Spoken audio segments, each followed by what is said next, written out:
समूह साध संगत जी, सब तो पहला दसवें पिता साहिब कमाल साहिब सतगुरु श्री गुरु गोबिंद सिंह महाराज जी की बख्शिश की फतेह प्रवान करना जी। गज वज के बुलाओ, वाहिगुरू जी का खालसा वाहिगुरू जी की फतेह। ते ਜਿਹੜੀ मैं गल शुरू करन लग्या इस तो पहला भी बोल के गया सी ते हुण बकायदा डाकूमेंटां दे नाल आया उस गल नूं दोबारा दोहराउण वास्ते, उस गल नूं थोड़ा जिहा विस्तार दे नाल समझाउण वास्ते। ते मेरी गल नूं ध्यान नाल सुनना, खास करके जिहड़े साडे संयुक्त किसान मोर्चे दे जरनैल ने जां साडे आगू ने, वो इस गल ते उन्हां दी पकड़ ज़्यादा बन सकती है क्योंकि वो सुनणगे तां इस नूं वाचणगे तां इस बारे खोज कर सकते हैं।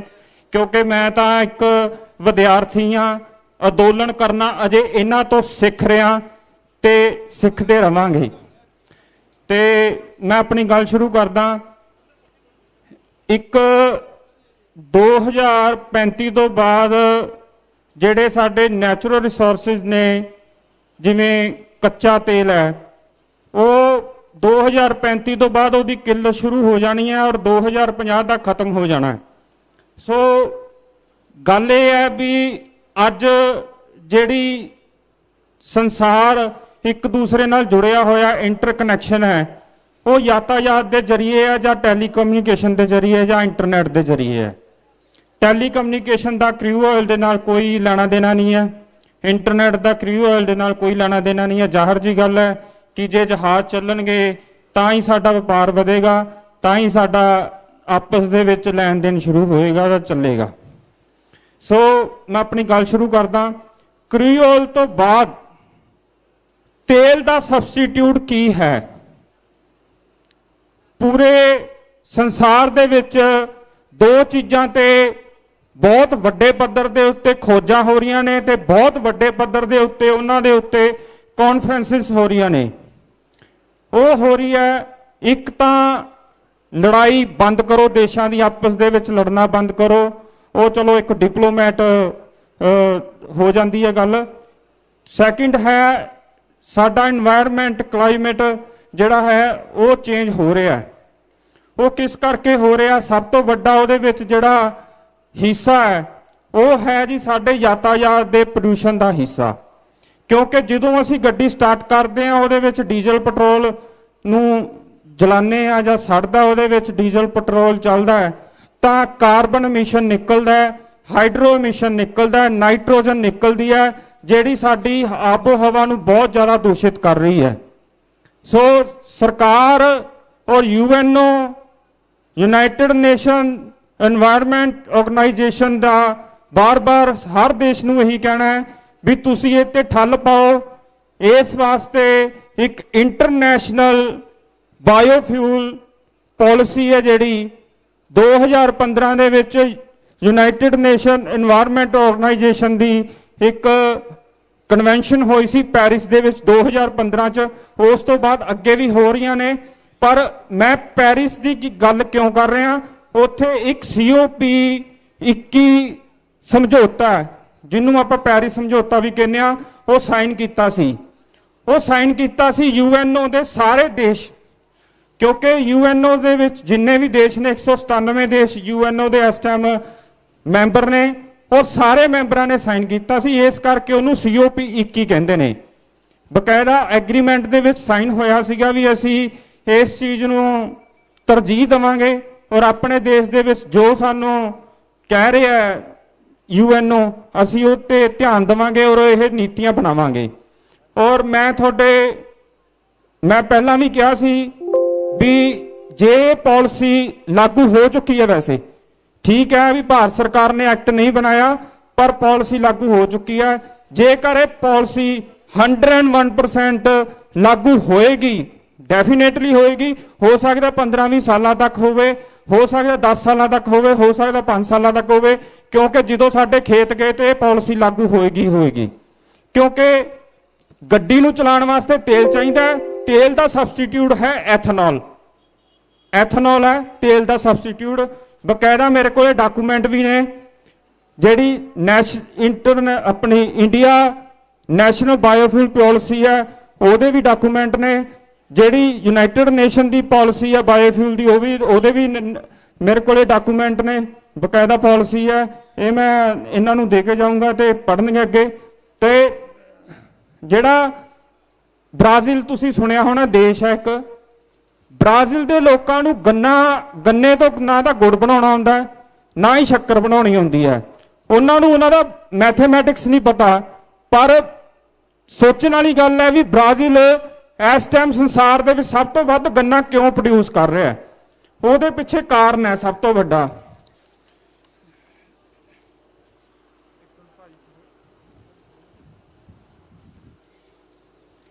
ਤੁਹਾਨੂੰ ਮੈਂ ਮੈਕੈਨਿਜ਼ਮ ਹੈ ਉਹਦੀਆਂ ਵੀ ਫੋਟੋਆਂ ਲੈ ਕੇ ਆਇਆ। ਤੇ ਬਾਇਓਫਿਊਲ E50 E85 ਬਣ ਰਿਹਾ ਗੰਨੇ ਤੋਂ।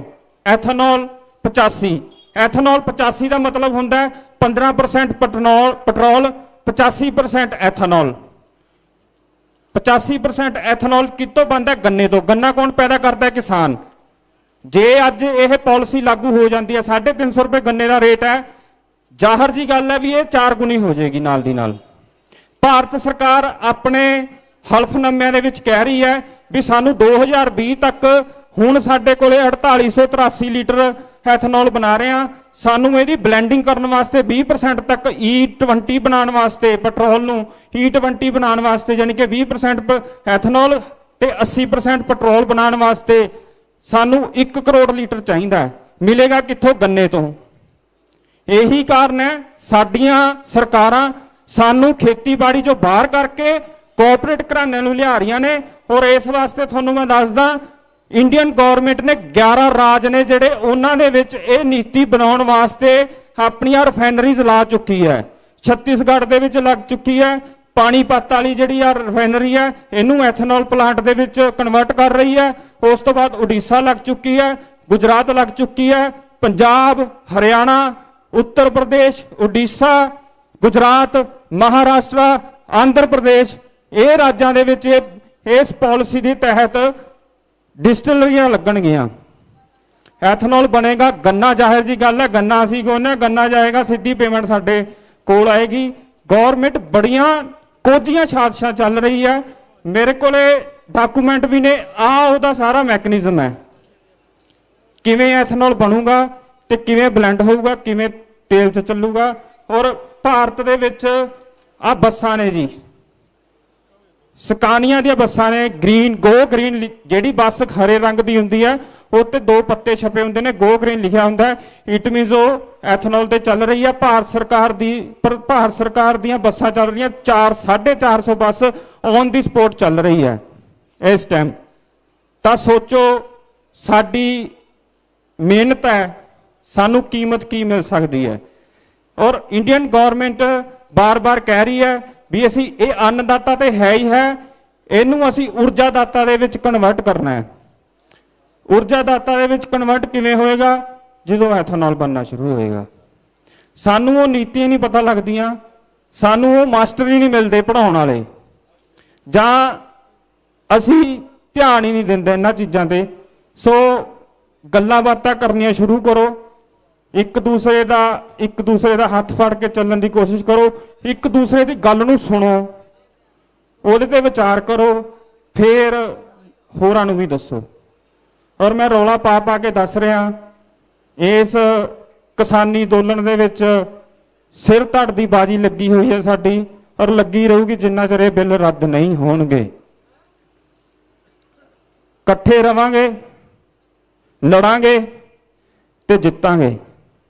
ਜੇ ਨਾ ਜਿੱਤੇ ਤਾਂ ਸਾਡੀ ਮੌਤ ਡੈਫੀਨੇਟਲੀ ਸ਼ੋਰ ਹੈ। ਔਰ ਇੱਕ ਮਜ਼ੇਦਾਰ ਗੱਲ ਤੁਹਾਨੂੰ ਹੋਰ ਦੱਸਦਾ, TVS ਕੰਪਨੀ ਦਾ ਤੁਸੀਂ ਨਾਂ ਸੁਣਿਆ ਹੋਣਾ। TVS ਕੰਪਨੀ ਦਾ ਇੱਕ ਅਪਾਚੇ ਮੋਟਰਸਾਈਕਲ ਆਂਦਾ ਹੈ, 2 ਬਾਈਕ ਹੈ, ਉਹ 2 ਵੀਲਰ ਹੈ।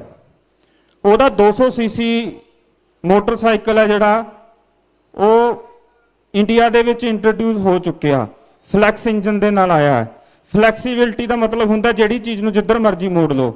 ਐਥਨੋਲ ਪਾਓ ਤਾਂ ਵੀ ਚੱਲੇ, ਪੈਟਰੋਲ ਪਾਓ ਤਾਂ ਵੀ ਚੱਲੇ। ਆਹ ਫੋਟੋ ਹੈ ਜੀ ਉਹਦੀ, ਇਹ ਤੇ ਬਕਾਇਦਾ ਲਿਖਿਆ ਵੀ ਹੋਇਆ। ਆਹ ਫੋਟੋ ਹੈ ਉਹਦੀ। ਇਹ ਇੰਡੀਆ ਦੇ ਵਿੱਚ ਚੱਲ ਰਿਹਾ ਮੋਟਰਸਾਈਕਲ। ਸੋ ਕਹਿਣ ਦਾ ਮਤਲਬ ਇਹ ਹੈ ਵੀ ਆਉਣ ਵਾਲਾ ਜਿਹੜਾ ਯੁੱਗ ਹੈ ਉਹ ਵੀ ਕਿਸਾਨ ਦੇ ਨਾਲ ਹੀ ਹੈ, ਹੁਣ ਵਾਲਾ ਯੁੱਗ ਵੀ ਕਿਸਾਨ ਦੇ ਨਾਲ ਹੀ ਹੈ, ਔਰ ਰਹਿੰਦੀ ਦੁਨੀਆ ਦੇ ਤੱਕ ਕਿਸਾਨ ਦੇ ਨਾਲ ਹੀ ਰਹੇਗਾ। ਹਿੰਦੁਸਤਾਨ ਦੀ ਤਰੱਕੀ ਦੇ ਵਿੱਚ ਹਮੇਸ਼ਾ ਕਿਸਾਨਾਂ ਦਾ ਬਹੁਤ ਵੱਡਾ ਰੋਲ ਰਿਹਾ, ਹਮੇਸ਼ਾ ਰਹੂਗਾ ਤੇ ਰਹਿੰਦਾ ਰਹੂਗਾ, ਭਵਿੱਖ 'ਚ ਵੀ ਰਹੂਗਾ, ਵਰਤਮਾਨ ਦੇ ਵਿੱਚ ਵੀ ਹੈ, ਭੂਤਕਾਲ 'ਚ ਵੀ ਸੀਗਾ। ਸੋ ਇੰਨੀਆਂ ਗੱਲਾਂ ਕਰਦਾ ਹੋਇਆ ਖੀਮਾ ਦਾ ਜਾਚਕਾਂ ਮੈਂ ਡਾਕੂਮੈਂਟ ਲਿਆਂਦੇ ਨੇ ਔਰ ਇਹਨਾਂ ਦੀਆਂ PDF ਬਣਾ ਕੇ, ਬਾਕੀ ਮੈਂ ਪਹਿਲਾਂ ਵੀ ਦੱਸ ਚੁੱਕਿਆ ਵੀ ਮੈਂ ਵਿਦਿਆਰਥੀ ਹਾਂ, ਮੈਂ ਹਜੇ ਅੰਦੋਲਨ ਕਰਨਾ ਸਿੱਖ ਰਿਹਾ, ਸਟੱਡੀ ਕਰ ਰਿਹਾ। ਇਹ ਮੇਰੇ ਤੋਂ ਜ਼ਿਆਦਾ ਸਿਆਣੇ ਨੇ, ਸੂਝਵਾਨ ਨੇ, ਜਿੰਨੀ ਮੇਰੀ ਉਮਰ ਨਹੀਂ ਹੈ ਇਸ ਤੋਂ ਵੱਧ ਇਹ ਲੋਕ ਸੰਘਰਸ਼ ਕਰ ਚੁੱਕੇ ਨੇ। ਅਸੀਂ ਇਹਨਾਂ ਦੇ ਪਿੱਛੇ ਹਾਂ, ਅਸੀਂ ਜਿਵੇਂ ਇਹ ਹੁਕਮ ਕਰਨਗੇ ਅਸੀਂ ਇਹਨਾਂ ਦੇ ਨਾਲ ਹਾਂ। ਵਾਹਿਗੁਰੂ ਜੀ ਕਾ ਖਾਲਸਾ, ਵਾਹਿਗੁਰੂ ਜੀ ਕੀ ਫਤਿਹ। ਕਿਸਾਨ ਮਜ਼ਦੂਰ ਏਕਤਾ ਜਿੰਦਾਬਾਦ, ਕਿਸਾਨ ਮਜ਼ਦੂਰ ਏਕਤਾ ਜਿੰਦਾਬਾਦ। ਕਾਲੇ ਕਾਨੂੰਨ ਰੱਦ ਕਰੋ, ਲੋਕਾਂ ਦੇ ਜਮਹੂਰੀ ਹੱਕਾਂ ਦੇ ਡਾਕਾ ਬੰਦ ਕਰੋ, ਕਾਲੇ ਕਾਨੂੰਨ ਰੱਦ ਕਰੋ। ਸਾਡੇ ਹੱਕ, ਸਾਡੇ ਹੱਕ। ਵਾਹਿਗੁਰੂ ਜੀ ਕਾ ਖਾਲਸਾ, ਵਾਹਿਗੁਰੂ ਜੀ ਕੀ ਫਤਿਹ।